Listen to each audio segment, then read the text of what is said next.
My husband, Tom, was on a business trip to Frankfurt. I decided to take our son on a trip, and that's when I unexpectedly saw him cradling a 5-year-old girl who looked exactly like my own child. I flew home immediately. A week later, my husband returned, utterly stunned. That summer, Chicago was scorching under a relentless sun. The heat of July and August in the Midwest was notoriously brutal. The air hung thick and heavy, like the inside of a baker's oven, blasting you in the face the moment you stepped outside. Cicadas droned incessantly from the canopies of the city's trees, a familiar soundtrack to the end of the school year. For my son, Leo, it was the joyful roar of freedom. The day Leo's school let out for the summer, I picked him up, my heart swelling with quiet pride. He had just finished first grade, earning a certificate for academic excellence. His teacher had praised him effusively, calling him bright and quick-witted.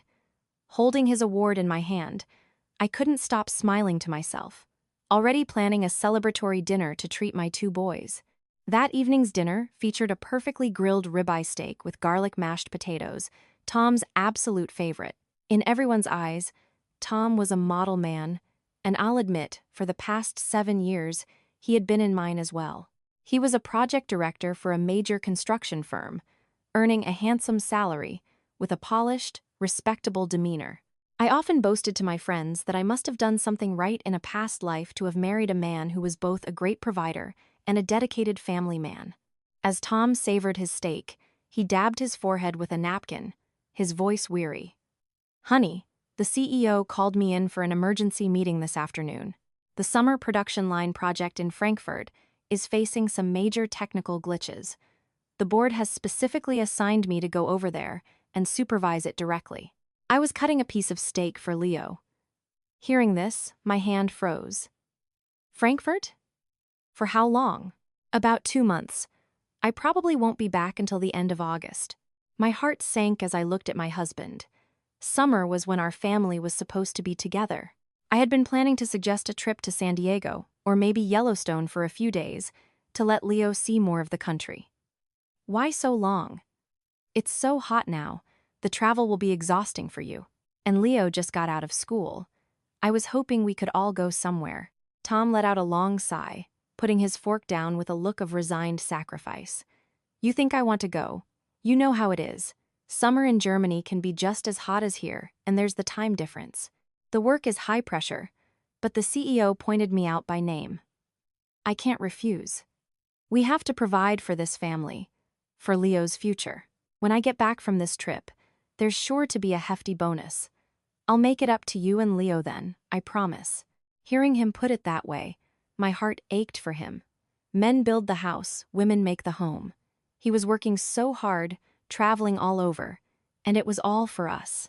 I nodded, trying to suppress a sigh. "Of course, work comes first. Don't worry about a thing. I'll take good care of Leo and the house. Just make sure you take care of yourself over there. Don't work yourself into the ground." That night, as Tom snored softly beside me, I lay with my arm across my forehead, lost in thought.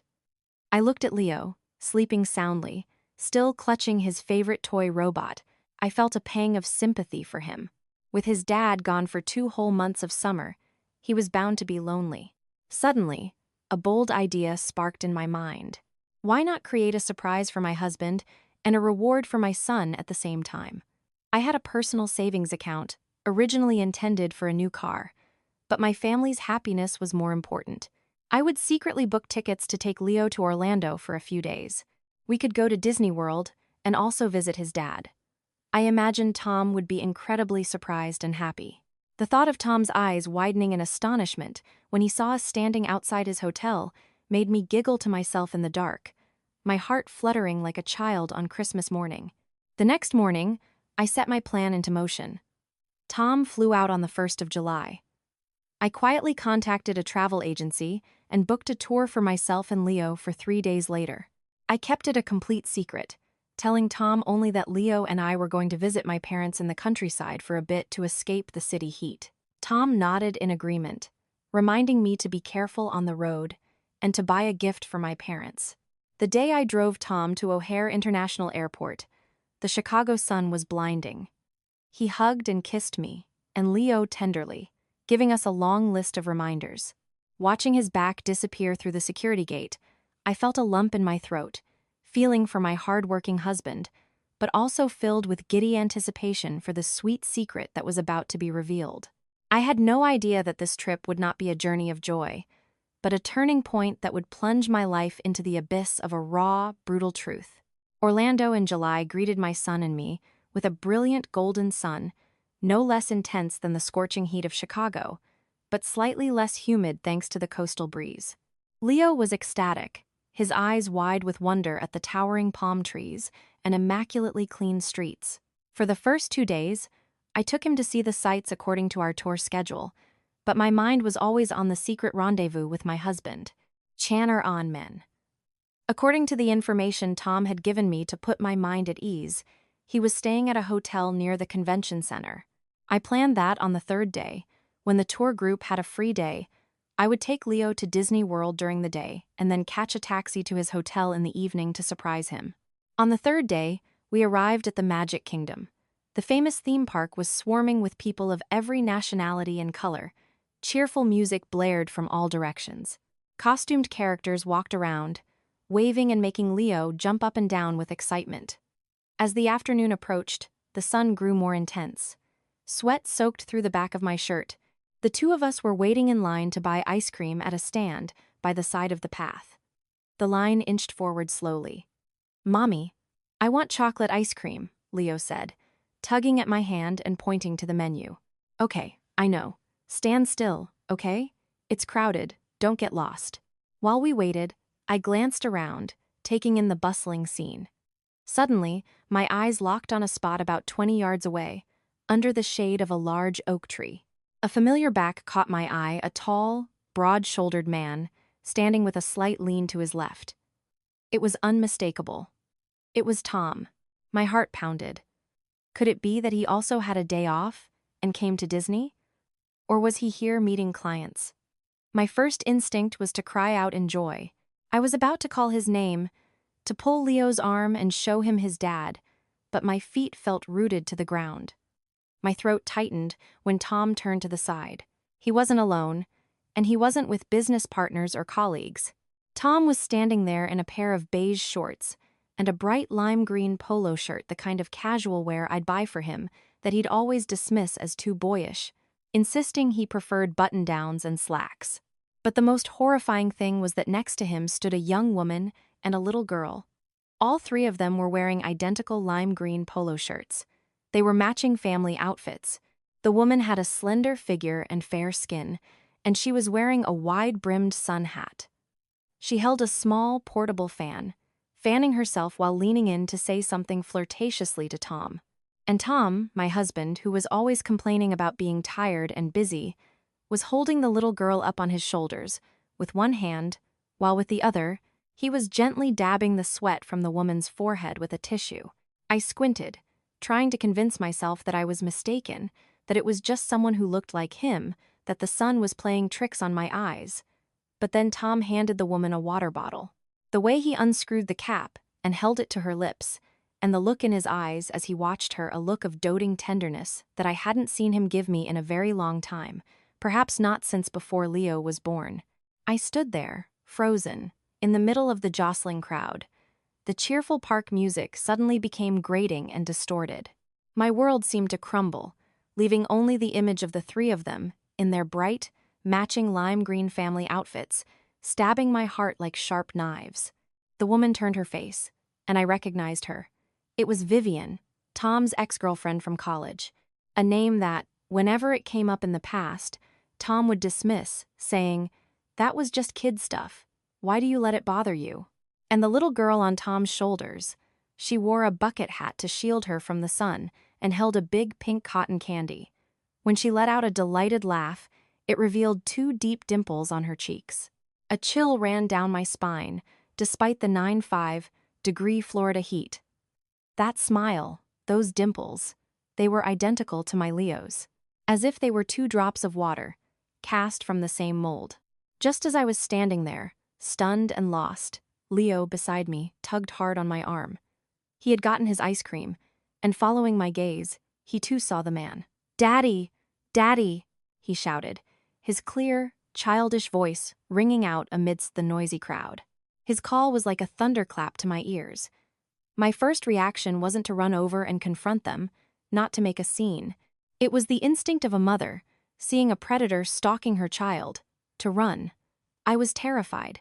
I was terrified that Leo would get a clearer look. I was terrified that my son would have to witness his father caressing another child, another woman. In a panic, I clamped my hand over his mouth. With my other hand, I grabbed his shoulder and started pulling him away. "That's not Daddy. You're mistaken. Let's go, quickly." "But it looks just like him, Mommy." "It's Daddy Tom." Leo struggled, trying to look back. The ice cream cone fell from his hand, melting into a messy brown puddle on the pavement. "I said it's not him. We're going somewhere else to play," I snapped, my voice cracking with fear and pain. I dragged him through the dense crowd, bumping into other tourists, muttering apologies in broken English, but my feet didn't dare stop. I pulled him all the way to a public restroom, tucked away behind a fairy tale castle facade. Once there, I leaned against the cool tile wall, panting heavily. Sweat poured down my back like a shower, mixing with the salty tears that were now streaming uncontrollably down my face. The oppressive summer heat, combined with the immense shock, made me dizzy and nauseous. My stomach churned. I rushed to a sink, turned the cold water on full blast, and splashed it repeatedly on my face. The icy water did nothing to quell the fire burning in my soul. In the mirror, I saw a haggard woman. Her hair was a mess, her makeup streaked from water and sweat, her eyes red and filled with panic. Is this me, Laura, the devoted wife and loving mother, the woman who had always been so proud of her happy family? "Mommy, what's wrong?" "You're scaring me," Leo said, tugging at the hem of my shirt, his face etched with fear. Looking at his innocent face, my heart felt like it was being squeezed in a vice. I collapsed to the floor, pulled him into a tight hug, and sobbed uncontrollably. What should I do? Confront them right here, right now. And then what? In a strange city, where I didn't know my way around, have Leo witness his father deny everything, or worse, defend that woman and her child in front of us.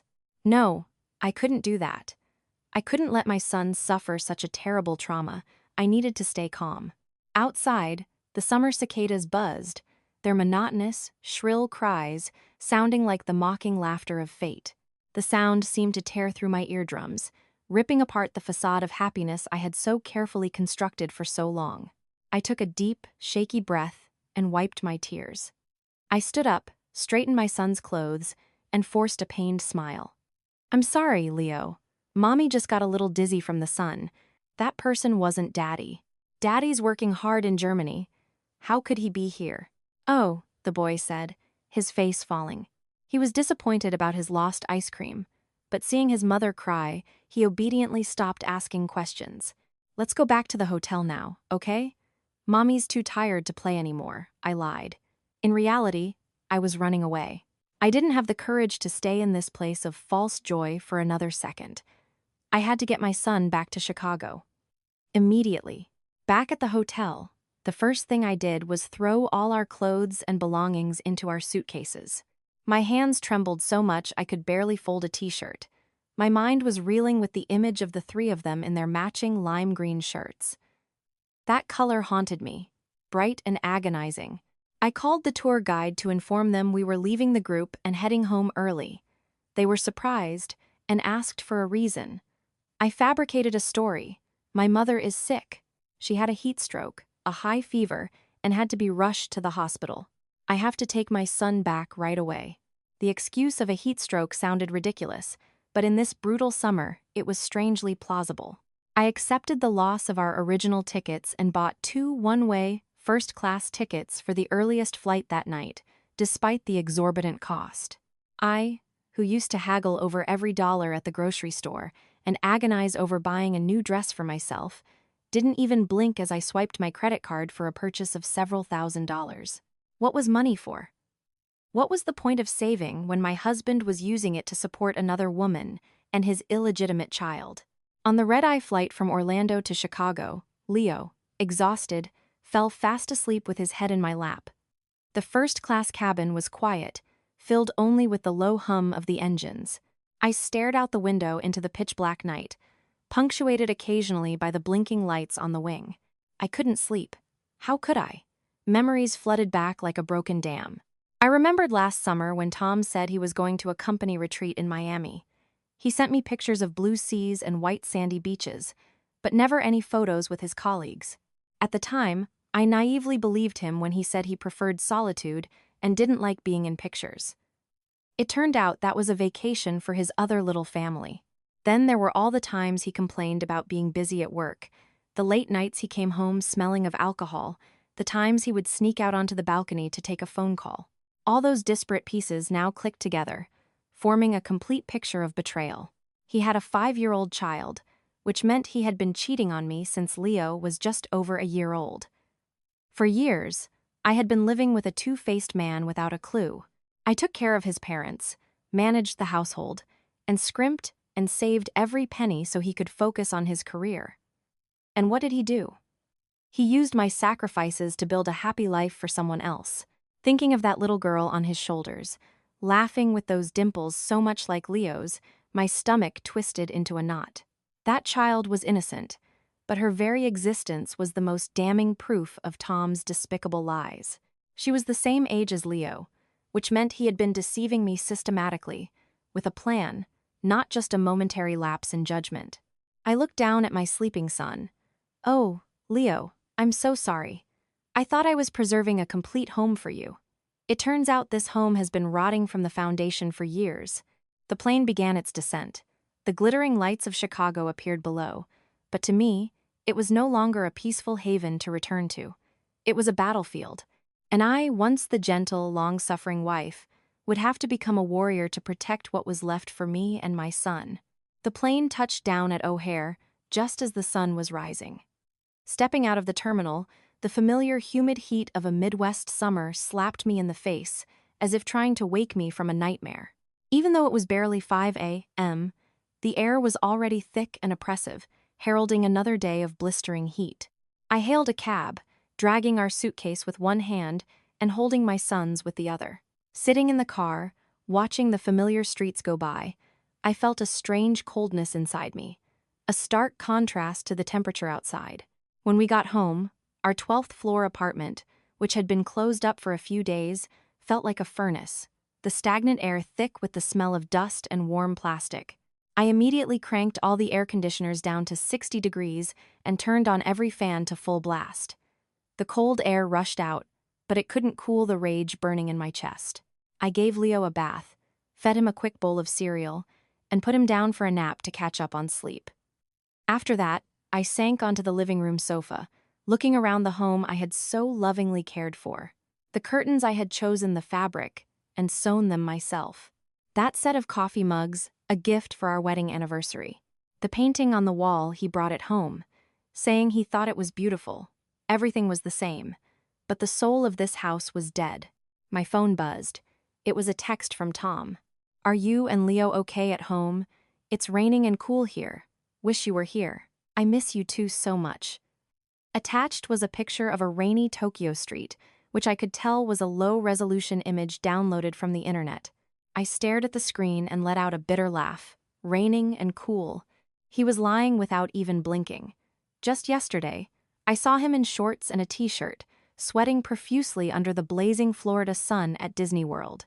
He was with her right now, probably cuddling in a hotel room or enjoying a fancy meal paid for with my sweat and tears. Wish you were here.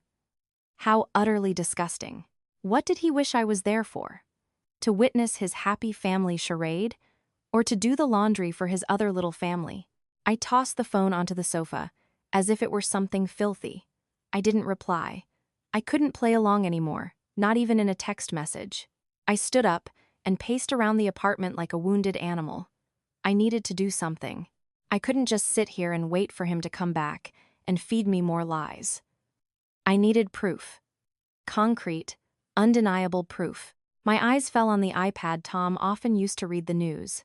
He had forgotten it at home in his rush to leave. Normally, I respected his privacy and never touched his devices. But today, That privacy had become a curtain for his betrayal. I picked up the iPad. Luckily, he was still logged into his email and social media accounts. I started scrolling through dry work emails and messages in company group chats. Nothing out of the ordinary. Tom was very careful. He used 2 phones. The one he kept at home was surely clean. But as they say, the truth will out. In the trash folder of his email, a place people often forget to clear out, I found an email that hadn't been permanently deleted. The subject line read, "Payment confirmation, 2025 International Summer Camp." My hand trembled as I clicked to open it. An electronic invoice appeared, crystal clear. Student, Bella Nguyen. Date of birth, the 15th of May 2020. Description, 4-week English Immersion Day Camp. Amount, $5,000. Paid by Tom Nguyen. $5,000. For a 4-week summer camp for a 5-year-old. Meanwhile, when Leo asked to take swimming lessons, which cost $300 for a course, I had to discuss it with Tom, who brushed it off, saying, "That's a waste of money. Just take him to the local pool. He'll learn eventually." Why spend the money? It turned out he wasn't being frugal. He was just cheap with my son, so he could be generous with hers. I continued to dig through the trash folder and found more electronic plane tickets. Round trip. First class to San Diego and Hawaii for 3 people. Tom Nguyen, Vivian Tran, and Bella Nguyen for the previous summers. The dates matched perfectly with the times he had told me he was going on business trips, attending conferences, or surveying construction sites. I took screenshots of all the evidence and sent them to my phone. My tears had long since dried up, replaced by a burning hatred that raged like a fire in the hot Chicago summer. Well done, Tom. You're a brilliant actor, but every play must have its finale. And I, your naive wife at home, will be the one to bring this filthy, glamorous stage crashing down. I sat there, staring at the iPad screen, the blue light illuminating a face that I knew was contorted with rage. $5,000. The number danced before my eyes, mocking me. $5,000 for a 4-week summer camp. I remembered 2 weeks ago, Leo had timidly asked if he could join a robotics class. The fee was $300 for the course. When I mentioned it to Tom, he scowled and said, "What a waste. He's too young to know anything about robotics. It's just a pointless expense. You spoil him too much. In the summer, he should be outside, playing in the park. It's better for him and saves money." At the time, I thought he was being practical, wanting our son to connect with nature. I had to gently explain to Leo why he couldn't go, so he wouldn't be too disappointed. It turned out he wasn't trying to save money at all. He was just stingy with my son so he could spend lavishly on his other child. My trembling fingers scrolled further. In the deleted items folder, I found more emails confirming flight bookings from an airline. Round trip, first-class tickets from Chicago to San Diego. Passengers, Tom Nguyen, Vivian Tran, Bella Nguyen. Date, June 2023. Round-trip tickets from Chicago to Honolulu. 5-star beachfront resort, ocean view room. Date, July 2024. I was stunned. I remembered June 2023. Tom told me he was attending a construction industry conference in California for 4 days. I was at home, juggling our son and taking care of my in-laws who were visiting for a checkup. The heat was unbearable, and the air conditioner in our bedroom broke down. I hesitated to call a repairman right away, wanting to save money. My son and I spent the night fanning ourselves, barely sleeping. And him? He was sitting in a first-class seat, sipping wine, on his way to a luxury resort with his other family. Last July, he said he was surveying a site on a remote island where the signal was poor, so we couldn't video call. I believed him completely, even reminding him in texts to wear sunscreen. It turned out he was vacationing at a 5-star resort where one night's stay cost more than my entire monthly salary. The more I read, the more my chest felt like it would explode with anger. This evidence didn't just prove his physical affair, it exposed his financial and emotional cruelty. He had been siphoning resources from our family, stealing joy and opportunities from my son, to fund a lavish lifestyle for his mistress.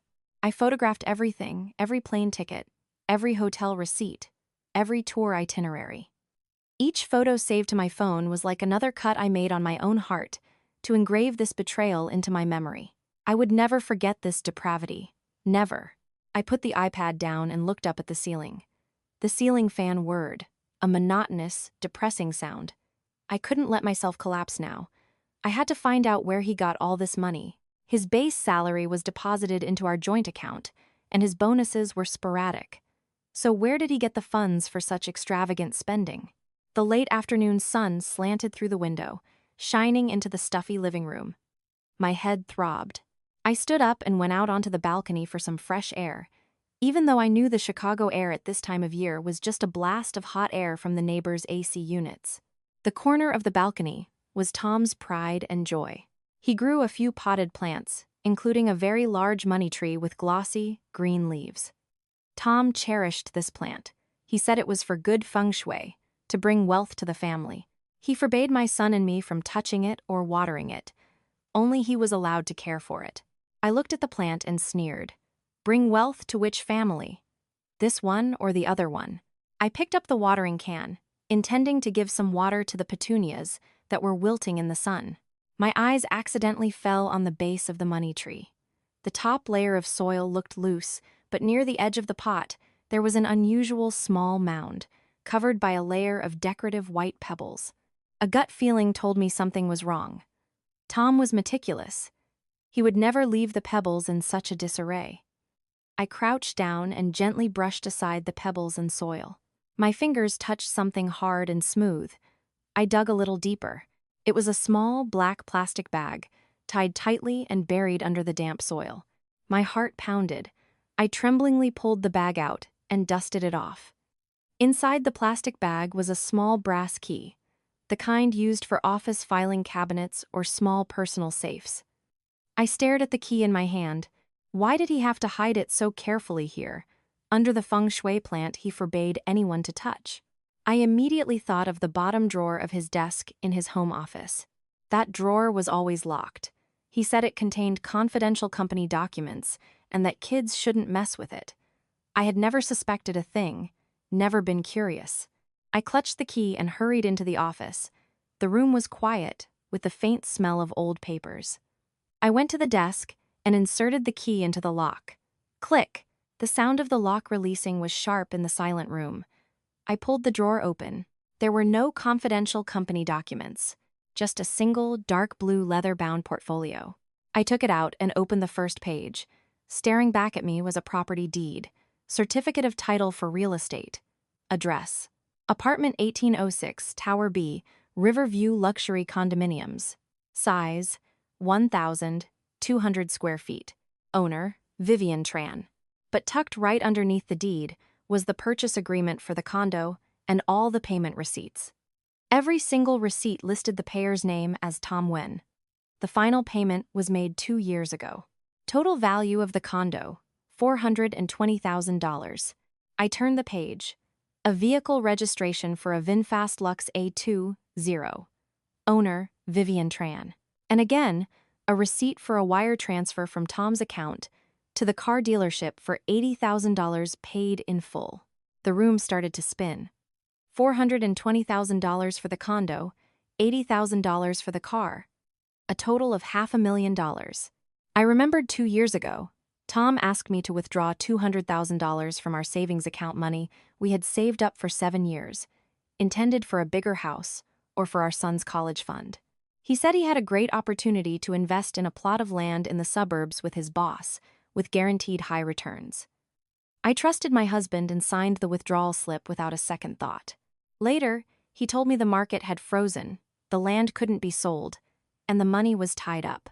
I didn't dare ask too many questions, afraid of stressing him out. It turned out there was no suburban land investment. That money, our sweat and tears, along with other funds he had secretly accumulated, had been transformed into a luxury condo and a fancy car for his mistress. I slumped over the desk, tears blurring the vehicle registration document. He wasn't just having an affair. He was actively transferring our assets, stealing my son's future to build a nest for his illicit family. This betrayal was no longer just about feelings. It was a crime. The next morning, I sent Leo to my mother's, lying that I needed to do a deep clean of the apartment. Then, I called Henry. Henry was a friend from high school, now a well-known lawyer specializing in divorce and asset disputes. I didn't want to meet at his cold law office, nor did I want to sit in a stuffy coffee shop. I needed to breathe. Even if the Chicago air was thick with humidity and heat, I asked him to meet me at a sidewalk cafe under the shade of an old oak tree on a quiet street. Henry arrived in a white-collared shirt, sleeves rolled up, with beads of sweat on his forehead. He looked at me with concern. "Laura, you called me in such a hurry. What's wrong? You look awful. Your eyes are all swollen." I said nothing, just silently pushed a folder of photocopied documents toward him. I had carefully made copies that morning and put the originals back where I found them. I also showed him the screenshots from the emails and the photos from Disney World. Henry took a sip of his iced tea and began to read. As he read, his brow furrowed deeper and deeper. His expression shifted from surprise to astonishment, and finally to a weary shake of his head. "Tom, he's got some nerve," Henry said, his voice low. I knew he was smart, but I never thought he'd be this brazen, this calculated. A condo, a car, all bought during your marriage, but registered in her name. He's trying to hide marital assets. I gripped my glass of iced tea, my voice hoarse. "Henry, what do I do now? I want a divorce. I want to get back what belongs to me and my son. I can't let him use Leo's money to raise another woman's child." Henry nodded, his expression becoming professional and sharp. "A divorce is a certainty. With this clear evidence of adultery, you'll have the upper hand in getting custody of Leo. But the assets are going to be tricky. Legally, the condo and car are in her name. However, you have proof of the money trail from Tom's account. That's the key." Henry wiped his brow with a napkin and continued, his voice firm. "You need to go to the bank and get official statements immediately. Summer is when they spend the most utilities, vacations, summer camps. The money trail will be very clear. As his legal wife, you have the right to request statements for any joint accounts. As for his personal accounts, if you know the account numbers, I can guide you on how to gather more evidence. We have to prove that the funds used to buy the condo and car came from marital assets to have any chance of getting them back." "I understand." I nodded. "I'll go this afternoon." "Stay calm," Henry said, patting my shoulder. "One more thing, you have to keep a cool head. Don't let him know that you know. It'll be easier to gather evidence if he thinks everything is normal. Tom is a project director. He's cunning." Listening to Henry gave me a bit more confidence. I was no longer alone in this fight. I finished my iced tea. The slightly bitter taste lingered on my tongue before turning sweet. I told myself my life would be the same. I had to swallow this bitterness now to have a chance at peace later.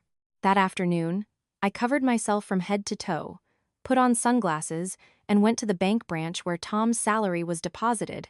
Armed with my ID and an old power of attorney document, Tom had signed for me when we bought our current home.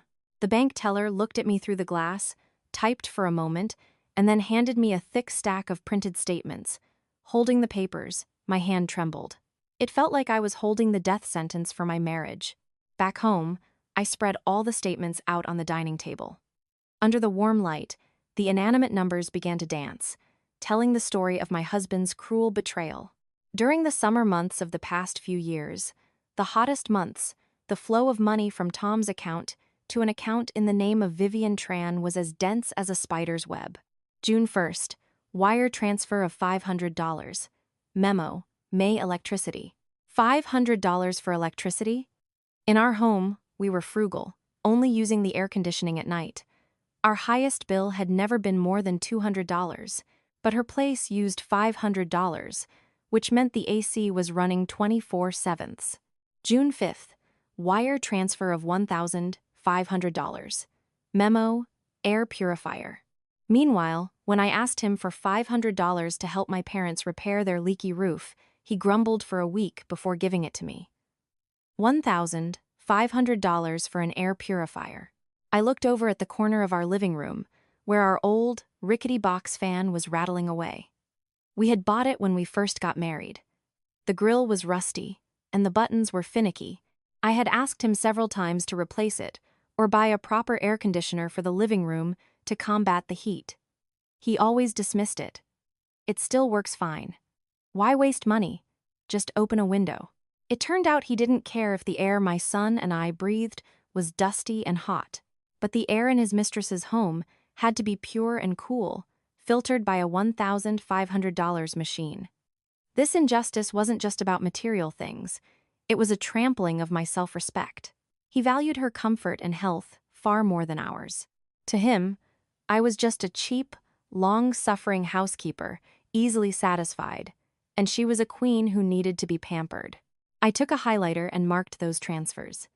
Each bright yellow stripe felt like another scar on my heart. In total, during each summer, the amount he provided for them was close to $10,000 a month, including tuition, living expenses, and entertainment. If that money had been spent on Leo, my son could have attended a private school, gone to a fancy summer camp, and had the best of everything. Instead, my son went to a public school, wore hand-me-downs from his cousin, and ate simple meals. I gathered the statements and slammed them on the table. The pent-up frustration erupted. I didn't just want a divorce. I wanted him to pay for every single penny he had stolen from me and my son. 2 days later, Henry called me. His voice was urgent. "Laura, I did some more digging into his credit history. There's something very important you need to know." "What is it, Henry? What did he do now?" I asked, my hand tightening on the phone.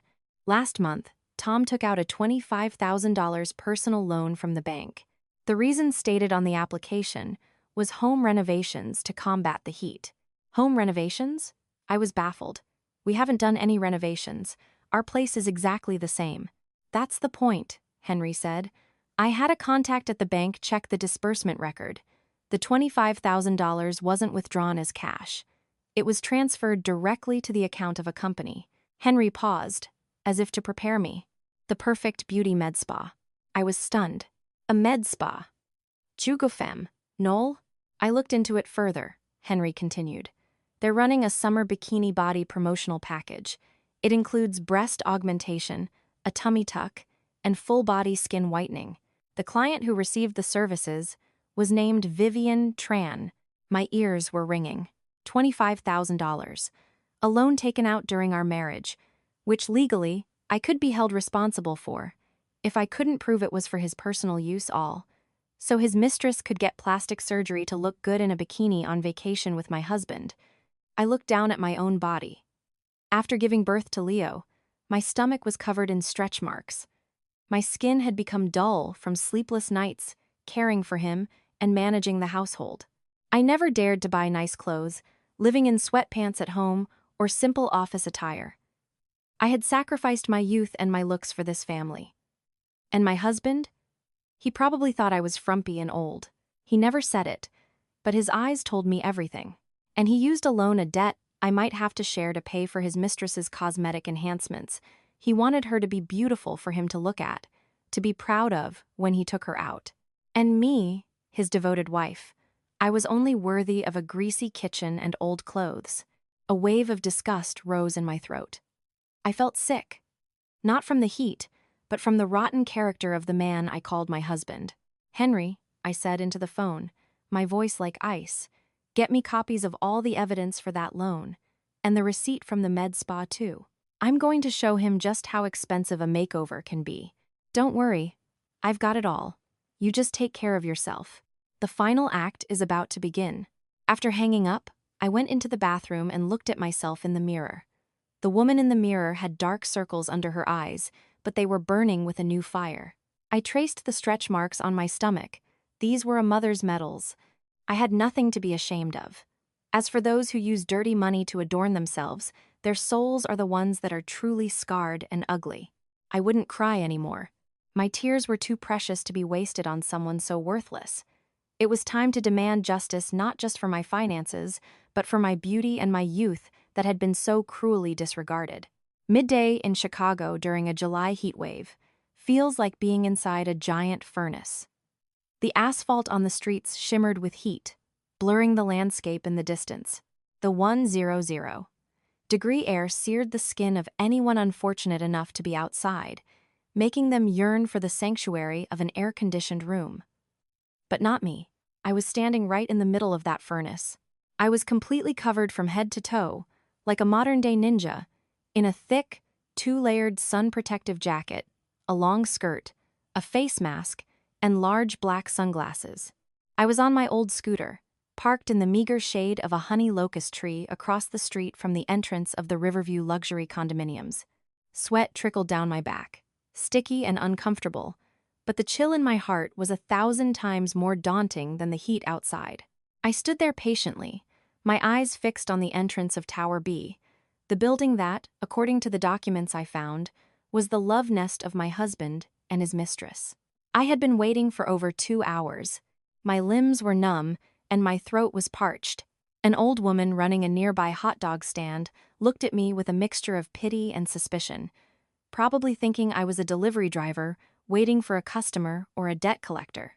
At exactly 11:30 a.m., a delivery van with a large styrofoam cooler pulled up to the entrance. The driver got out and made a phone call.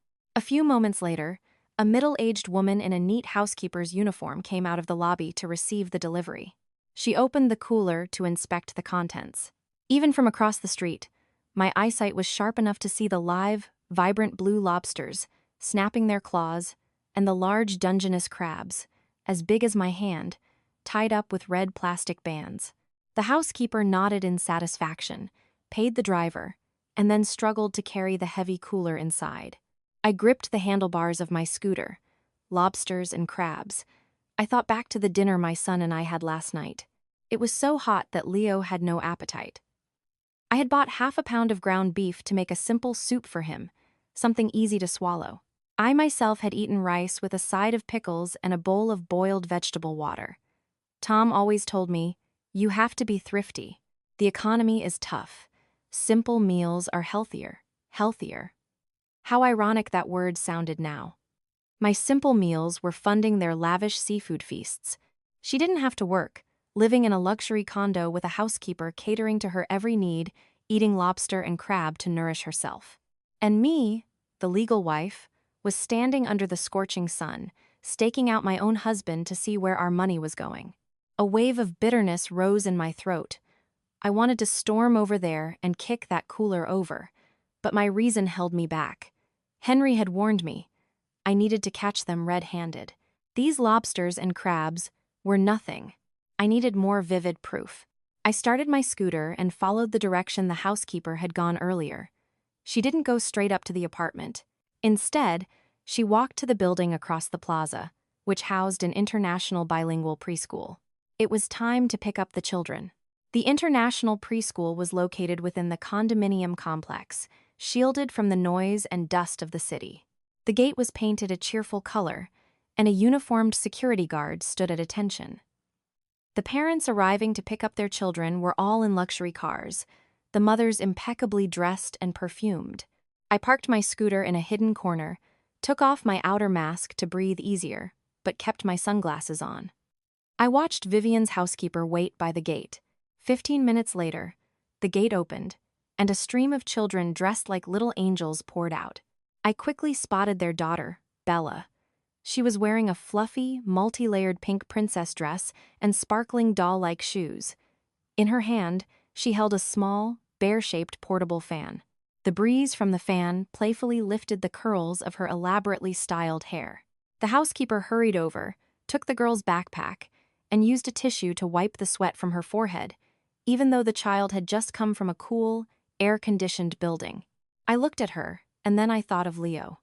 Leo's public school didn't have air conditioning in the waiting area. Every time I picked him up, he was drenched in sweat, his uniform soaked through, his hair plastered to his forehead. Leo had never had his own portable fan. I would just fan him with whatever I had, a piece of paper or my hand. Suddenly, a sleek black car pulled up in front of the housekeeper and Bella. My heart skipped a beat. It was the VinFast Lux A20. The license plate was seared into my memory from the registration document I had found in that secret drawer. The driver's side window rolled down. A man with sunglasses, his skin tanned from the sun, leaned out and waved at Bella. It was Tom. He was supposed to be in Frankfurt, supervising a production line. Why was he here in Chicago, driving a luxury car to pick up his other child. Bella squealed with delight and ran towards the car. Tom got out. He was wearing a white linen shirt with the top buttons undone, and a light gray blazer over it, paired with perfectly pressed trousers. This sophisticated look was a far cry from his usual stiff corporate attire. He lifted the little girl into his arms, kissed her cheeks repeatedly, and then carefully placed her in the child's seat in the back. The housekeeper quickly got in as well. Vivian wasn't there to pick up her daughter. She was probably at home, waiting with her seafood feast. Tom got back into the driver's seat.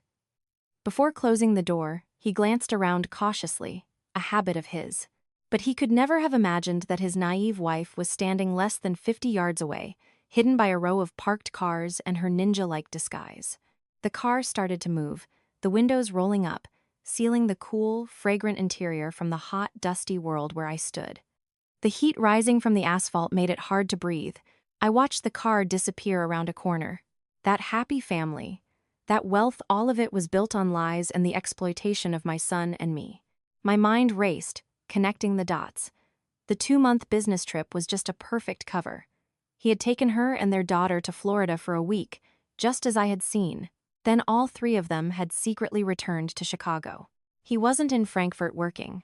He was hiding right here, in that luxury condo, enjoying a second honeymoon with his mistress, while I thought my husband was toiling away in a foreign country. It was a brilliant, deceptive plan. I wasn't crying. My tears had evaporated under the 100-degree heat.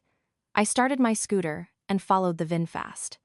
I knew where they were going, and I knew I needed to capture what happened next. The Chicago summer weather is as fickle as a teenager's mood. One moment, the sun is beating down, and the next, dark clouds roll in from nowhere, blanketing the sky. A strong gust of wind kicked up dust and debris. I followed Tom's car back to the Riverview condominium. Just as the car pulled up to the entrance, the heavens opened up in a torrential downpour. The rain came down in sheets, blurring the world in a white curtain. Large, heavy raindrops pelted down, stinging my skin. I quickly pulled my scooter under the awning of a nearby convenience store and took out my phone. This was a godsend. The rain would make people let their guard down, and actions of sheltering someone from a storm always reveal true feelings. The car door opened. Tom got out first. He didn't have an umbrella. He immediately took off his light blazer, ran around to the other side of the car, and opened the door for Vivian. She stepped out, dressed in a flowing dress. Tom quickly held his blazer over her head, creating a makeshift canopy. With one arm around her waist, he shielded both her and Bella, who Vivian was holding by the hand. The 3 of them huddled together under his jacket, running quickly into the lobby to escape the rain.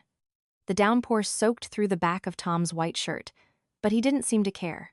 His only concern was keeping that woman and child from getting wet. He laughed and said something, then leaned down to kiss her hair once they were safely inside the dry lobby. I stood across the street, recording the entire scene on my phone. The screen was blurry from the rain, but the image was painfully sharp. A memory flooded back. Last summer, on a rainy afternoon just like this, I was picking Leo up from school on my scooter. We only had one flimsy poncho between us, and the strong wind blew the rain in, soaking my son completely. I called Tom, asking if he could pick Leo up with his company car. At the time, he claimed it was for company use only. He had replied coldly, "I'm in the middle of a meeting. I can't leave. Just find a place to wait for the rain to stop. He's not a baby." That day, my son and I got home drenched. Leo came down with a fever that lasted for 2 days. When Tom came home and saw our sick son, he just grumbled, "What kind of mother are you, letting him get caught in the rain like that?" It wasn't that he was heartless. He knew how to be caring, how to sacrifice his own comfort to shield someone from the wind and rain. It was just that his care wasn't for me. I stood there in the rain, letting the water soak me even though I was under an awning. The rain mixed with my salty tears, trickling down my face. It was cold, but it was this coldness that brought me to my senses. The video was saved. It was the most damning proof that their relationship wasn't just a fling, not just about obligation. It was love. It was cherished things he had stolen from me and given to someone else. The summer storm passed as quickly as it had arrived. The dark clouds dissipated, revealing the last weak rays of the afternoon sun.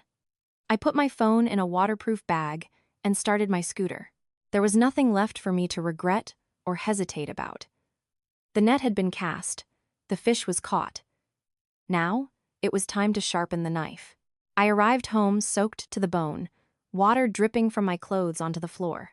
The apartment was silent, except for the low hum of the air conditioner. I went straight to the bathroom and stood under a hot shower, trying to wash away the grime and filth of the day. I scrubbed my skin until it was red and raw, as if I could peel off the layer that Tom had once touched. After my shower, I sat at my vanity, wrapped in a towel. I didn't cry. My eyes in the mirror were swollen, but my gaze was firm. I went to the kitchen and took out a glass of iced tea. A summer in Chicago wasn't complete without it. The tartness of the lemon, the sweetness of the sugar, and the coldness of the ice soothed my parched throat and the fire in my soul. I drank it all in one go and set the glass down with a clink. It was time for action. I opened my laptop, connected my phone, and copied all the photos and the video I had taken to an external hard drive. I also uploaded them to 2 different cloud storage accounts as a backup. I organized the files meticulously. Evidence of the affair, evidence of the assets, bank statements. Everything was arranged with the same systematic precision I used to manage our family's finances. Once that was done, I called my mother. "Mom, Leo's on summer break. I was thinking of sending him to stay with you for a few days. It's so hot here, and he's cooped up inside all day. I'm afraid he's getting restless." My mother was delighted. "Oh, send him over. His grandpa just bought a new inflatable pool, and the backyard is nice and cool. Let him come run around. I'll make his favorite mac and cheese." I smiled, but tears welled up in my eyes. My parents had worked hard their whole lives, always putting their children and grandchildren first. They would be heartbroken if they knew the truth. But I had to be strong. "Okay, I'll put him on a bus tomorrow morning. Can you pick him up at the station? I have some urgent work at the office, so I can't come with him." I had to send Leo away. The battle ahead would be brutal. There would be arguments, accusations, and hurtful words. I didn't want my son's innocent soul to be scarred by the wreckage of his parents' broken marriage. Leo deserved to keep his innocence, at least for a few more days. That evening, I packed a bag for him. As I folded his t-shirts and shorts, I whispered to him, "You be a good boy at Grandma's, okay? They have a pool. It'll be so much fun. Mommy and Daddy have some work to do for a few days. When we're done, I'll come get you, and we'll go to the beach." "Okay, I love going to Grandma's," he chirped, jumping with excitement, oblivious to the storm about to break over our family. Watching him sleep, I stroked his chubby cheeks. "I promise you, I will get back everything that belongs to you.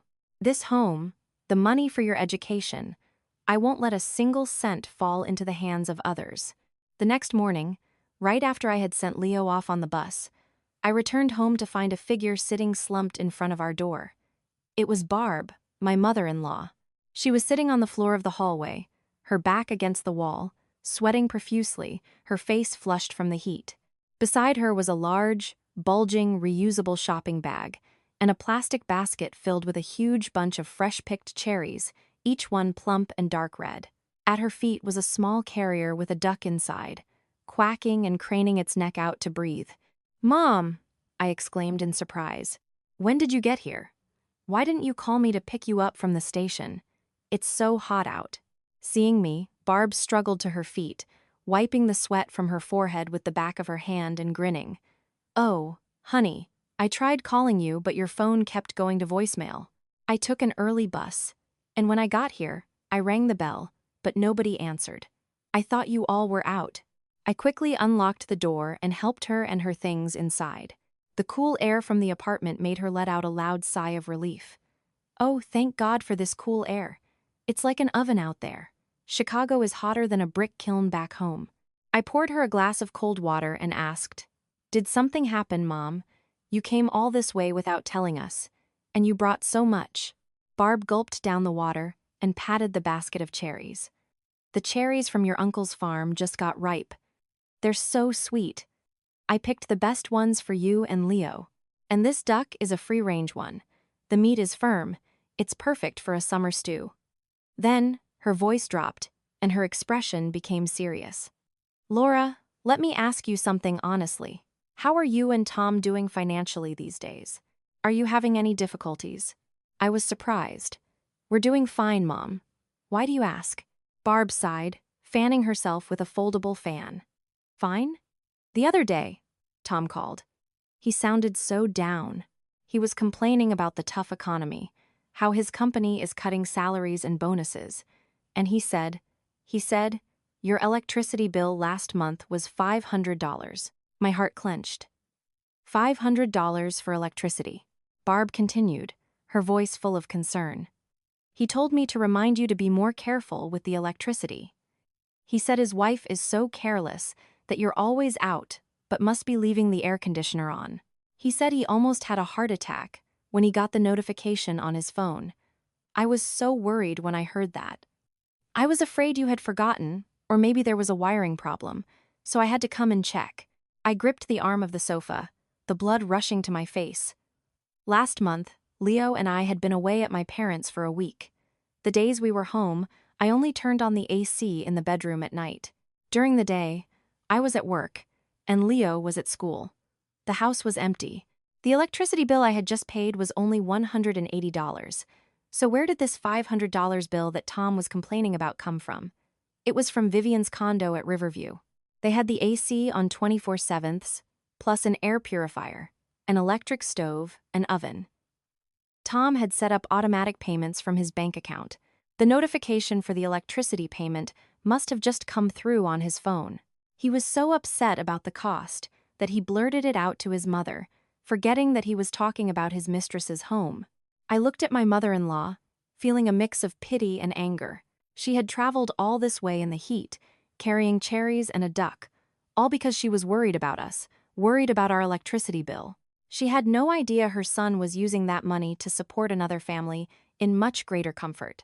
I took a deep breath, trying to keep my voice steady. "Mom." Tom must have been mistaken. "The bill I paid last month was just over $100. We were away so much, how could we have used that much electricity?" "Really?" Barb looked confused. "Then why did he tell me that? He even said he got a notification on his phone. Or maybe he paid the bill for someone else?" Her innocent question was like a needle popping the bubble of secrecy. As soon as she asked it, she seemed to realize the implication. Her eyes darted to me, filled with a new suspicion. She was a simple countrywoman, but she wasn't stupid. A mother's intuition made her sense that something was wrong. I took her calloused hand in mine and smiled, though my eyes were sad. "I don't know, Mom. He's probably just stressed from work and got confused. Since you're here, why don't you stay with me for a few days? Tom is coming back from his trip tonight. We can ask him to explain it to you then." I helped her to the guest room, thinking to myself, "I'm sorry, Mom. Tonight, I'm going to have to break your heart. But I need you. You are the most important witness, the one person your son cannot lie to." From the balcony, the duck quacked, a lonely sound in the hot summer afternoon. The dinner party tonight would feature duck stew, but it was sure to be more bitter than any cherry. The clock on the wall struck 8 p.m. The dinner table was set, the rich aroma of duck stew filling the air, mingling with the scent of the cornbread my mother-in-law had baked. It was a hearty, traditional meal, the kind Tom always said he craved. But tonight, I knew this meal would be harder to swallow than sawdust. The sound of a key in the lock. I sat motionless on the sofa, holding the TV remote, but my eyes were fixed on the door. Barb, who was in the kitchen dishing out the stew, heard her son and hurried out, a bright smile on her face. "Is that you, Tom? Come in, wash up, and get ready for dinner. I've made everything." The door swung open. Tom walked in, pulling a large suitcase behind him. The moment I saw him, I almost burst out laughing a bitter, mocking laugh. Tom was noticeably tanner. It wasn't the tan of a man who worked on a construction site or in a factory. It was the healthy, glowing tan of someone who had just spent a week basking on a beach.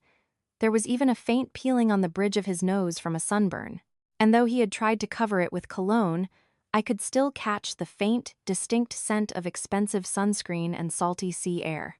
Seeing his mother, Tom froze for a second, a flicker of confusion in his eyes, but he quickly regained his composure. He dropped his suitcase and went to hug her. Mom! When did you get here? Why didn't you tell me? I would have picked you up. Traveling in this heat, you could get sick. Barb beamed, patting her son's back. Oh, don't you worry about me. I'm still strong. I missed Leo, and a neighbor was driving into the city, so I hitched a ride. My, you've gotten so dark. Was it really tough in Germany? Tom let go of his mother and rubbed his face, sighing dramatically as if he were exhausted. Yes, it's their peak production season, Mom. I had to run back and forth between the factories, supervising the lines. The sun over there is no joke, even worse than here. You stand outside for a few minutes, and you're fried. I sat on the sofa, coldly observing my husband's clumsy performance. Running between factories. More like running on the white sandy beaches of Florida. What kind of factory leaves a perfect tan line from sunglasses on your temples? Tom turned to me and took a beautifully wrapped cosmetics box from his carry-on bag. Honey, this is for you. The best SK-II skincare set. I had to ask the translator to take me to a special store to get it. I took the gift, glanced at the price tag on the bottom. It was from a duty-free shop at O'Hare. He hadn't even bothered to remove the price tag in US dollars. He must have been in a hurry on his way back and bought it at the airport to have something to show for his trip. Thank you, I said flatly, placing the box on the coffee table without opening it. Go wash up. Dinner's ready. Mom's been waiting for you. My coldness seemed to unnerve him, but he probably chalked it up to me being tired from the heat or some petty annoyance. He took his suitcase to the bedroom, whistling a cheerful tune. Watching his carefree demeanor, I knew he had just returned from a heavenly vacation with his mistress. Fine. Enjoy these last few moments of happiness, Tom. Dinner was an odd affair. I had the AC set to 70 degrees and 2 fans blowing, but the room still felt suffocating, like the air before a thunderstorm. My mother-in-law served her son the largest piece of duck. Eat up, son. This is a country duck. The meat is firm and flavorful, not like the store-bought ones here. Eat up and get your strength back.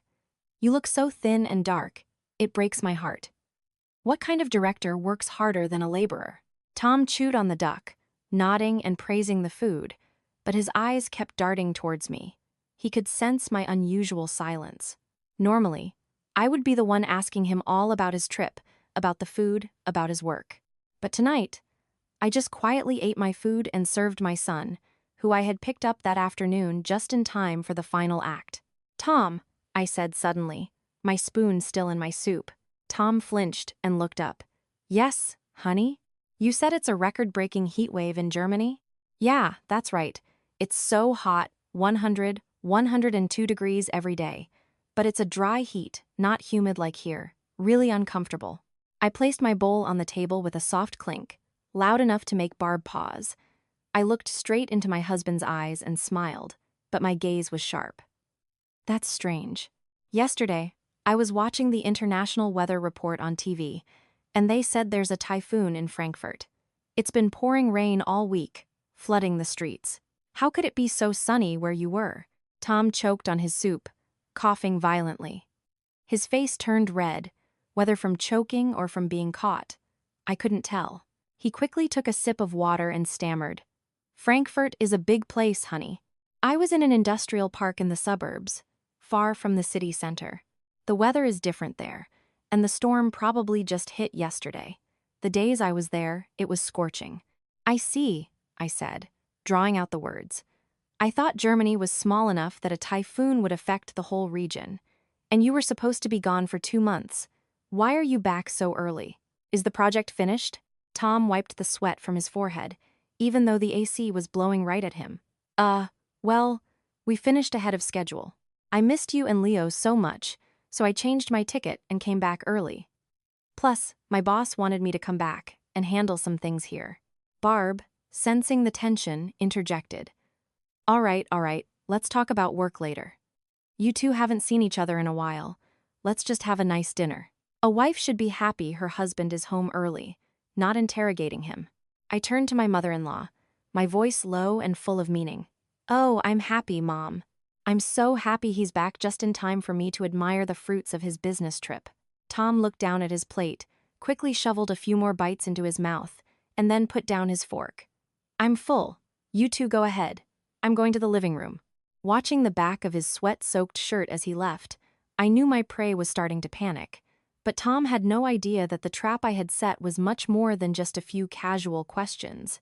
After dinner, I quickly cleared the table and brought out a platter of the dark red cherries to the living room. Barb and Tom were watching TV. Tom seemed to have regained his composure and was peeling an apple for his mother. The cherries from back home are so good this year. Sweet and juicy. Have some, Mom. He tenderly offered a piece of apple to her. I placed the platter on the coffee table and picked up the TV remote. Mom, Tom, let's watch this. It's really good. Tom looked surprised. What is it? A new movie? Yes, a new movie. A reality documentary, filmed right here in Chicago, but it's more dramatic than any Hollywood blockbuster.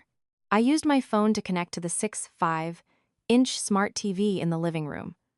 A second later, the screen went black, then flickered to life. The sound of pouring rain filled the room from the surround sound speakers. A slightly shaky but clear image appeared. A sleek black VinFast car pulling up in front of a luxury condominium building. Tom, who was about to put a cherry in his mouth, froze, his hand suspended in midair. His eyes widened as he stared at the screen. He recognized his car, and he recognized the familiar entrance of the Riverview building. On the screen, the car door opened, and a man in a white shirt. Tom jumped out. He had no umbrella. He quickly took off his blazer. The other car door opened, and a beautiful woman holding the hand of a little girl in a princess dress got out. Tom held his blazer over their heads like a canopy, shielding them from the rain. He put his arm around the woman's waist, protecting the child. The three of them huddled together, running into the lobby. Tom's face was crystal clear on the screen, the radiant smile he gave as he leaned down to kiss the woman's hair, the loving gaze he had for the little girl, all of it was magnified on the 6.5-inch screen right in front of his mother. Thump! The cherry in Barb's hand fell to the floor and rolled away. The room was silent, save for the sound of the rain from the TV and the whirring of the ceiling fan. Tom was as still as a wax figure, his face drained of all color, turning a sickly gray. His lips trembled, but no words came out. I stood up and walked to the TV, pointing at the screen, which was now paused on the image of the happy family in the rain. Explain this, Tom. Is this your factory in Germany? Is this your production line? Or is this a colleague you were surveying a site with? Barb shakily stood up, gripping the edge of the coffee table for support. She looked from the screen to her precious son, her voice cracking. Tom, that little girl. She looks exactly like our Leo. What have you done? Mom, I was wrong. I made a mistake. Please forgive me. Tom finally found his voice. He lunged for the TV, but I had already hidden the remote behind my back. Mom, listen to me. It's not what you think. It's a misunderstanding. They were just friends who needed a ride, he stammered, in a full-blown panic. Friends? I laughed, a harsh grating sound in the tense room. Friends for whom you take off your jacket to shield from the rain. Friends you hold so intimately.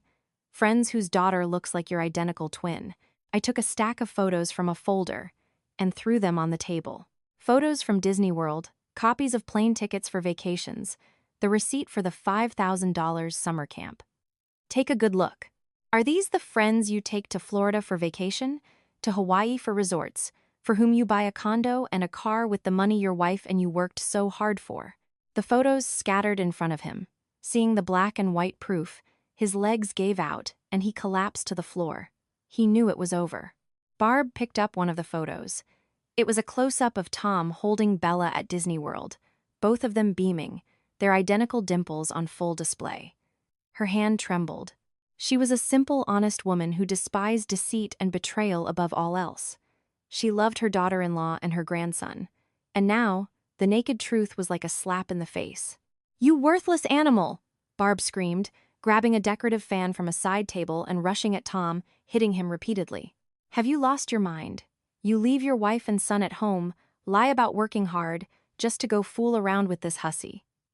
You took Laura's money, Leo's milk money, to support this woman? The sound of the fan hitting his flesh was sharp and ugly.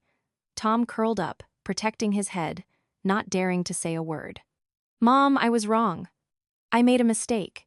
Please, forgive me, he whimpered. A mistake? That girl is 5 years old. You've been making this mistake for years. You lied to me. You lied to your wife for all this time. Is this how I raised you? Barb cried as she hit him, tears streaming down her wrinkled face. I watched the scene, not with satisfaction, but with a profound sense of sorrow. I walked over and gently took my mother-in-law's arm. Mom, don't. You'll hurt your hand. He's not worth it. I helped her to a chair and then turned to Tom, who was now a pathetic heap on the floor. I took 2 documents from my folder and threw them in front of him. Sign them. Tom looked up, his eyes red. What? What is this? An amicable divorce petition and a marital settlement agreement, I said, each word clear and deliberate. My lawyer has already drafted them. I get full custody of Leo. You get visitation rights and will pay child support. As for the assets, this condominium we're in now will be transferred entirely into my name. What? Tom's eyes bulged. This condo is a marital asset.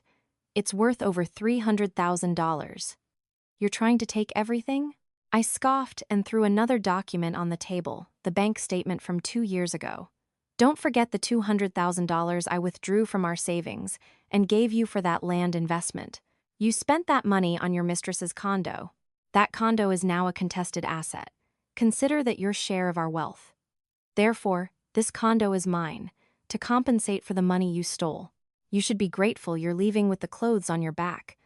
Or would you like me to calculate the interest on that $200,000 for the past 2 years? Tom stared at me, dumbfounded. That condo is in her name. It's in a legal dispute. How can I get it back? You're throwing me out on the street? I looked at him, my gaze as cold as ice. Are you still worried about her condo? Let me tell you. My lawyer has already filed to have that asset frozen. As for you being on the street, that's your problem. You have a good job, a director's title. You can provide for yourself. You've already taken more than enough from me and my son. Seeing him hesitate to pick up the pen, I delivered the final blow. You don't have to sign, but tomorrow morning, all these videos, photos, and bank statements will be on the desk of your company's CEO. And they'll also be all over every neighborhood watch group and construction industry forum on Facebook. You know your company's code of conduct for management. In this hot summer, people love juicy gossip. Do you want to keep your director's job and start over? Or do you want to lose everything and be completely disgraced? Tom trembled as he picked up the papers. He looked at his mother. Barb turned her face away, refusing to even look at him. He looked at me. I stood with my arms crossed, unyielding. He understood. He had no way out. His career was the only thing he had left. If he lost his job, he would truly have nothing. Tom's hand shook as he held the pen. He signed his name a crooked, messy scrawl putting an end to our 7-year marriage of lies. Tom left that night, taking only a suitcase with a few sets of clothes and his shame. Before he left, he tried to say goodbye to his mother, but she had locked herself in her room with the lights off. She was too heartbroken to face her disgraced son. Shortly after, I heard from Henry that Vivian had been forced to move out of the Riverview condo. Since the property was purchased with illicitly obtained marital funds, the court had frozen the asset pending the divorce settlement. Unemployed and used to a lavish lifestyle, she now had no home, no car, and was the subject of endless gossip. She had to take her daughter and return to her hometown in disgrace. I felt no joy, only a sense of cosmic justice. A week later, once the initial legal proceedings were settled, I took a week off work and took Barb and Leo to the beach. Not some far-flung, expensive destination, but a quiet beach on the East Coast. Early in the morning, the beach was breezy, the sun rising like a fiery orb from the ocean, painting the horizon pink. The air was fresh and cool, a welcome change from the oppressive heat of the city. I sat on a beach chair, sipping sweet coconut water. Barb sat beside me, fanning herself and smiling as she watched Leo run and play on the sand. Leo loves the ocean so much, she said. If I had known, I would have brought him sooner. I took her hand. Don't be sad anymore, Mom. What's past is past. You can stay with me and Leo now. I'm still your daughter. Barb's eyes welled up with tears as she nodded. I know, dear. I'm just so sorry. It's my fault for raising such a foolish son. Thank God you were strong and saved the house and assets for Leo. Otherwise, we'd all be homeless. I looked out at the vast ocean. The waves crashed onto the shore, washing away the footprints in the sand. My life was like this beach, having just weathered a great storm. The wounds were still there, but time, and the loving waves of family, would eventually smooth them away. Leo ran up to us, holding a large, beautiful seashell.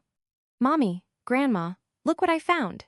I opened my arms and hugged him tight, inhaling the scent of sun and sea in his hair. It's beautiful, sweetheart. The sun climbed higher, bright and brilliant. But today, I didn't feel the heat, I felt warmth. The summer storm had passed, washing away all the dirt and lies, leaving behind a clear, blue sky. For me and Leo, a new chapter was beginning, one of freedom and sunshine, just like this brilliant summer.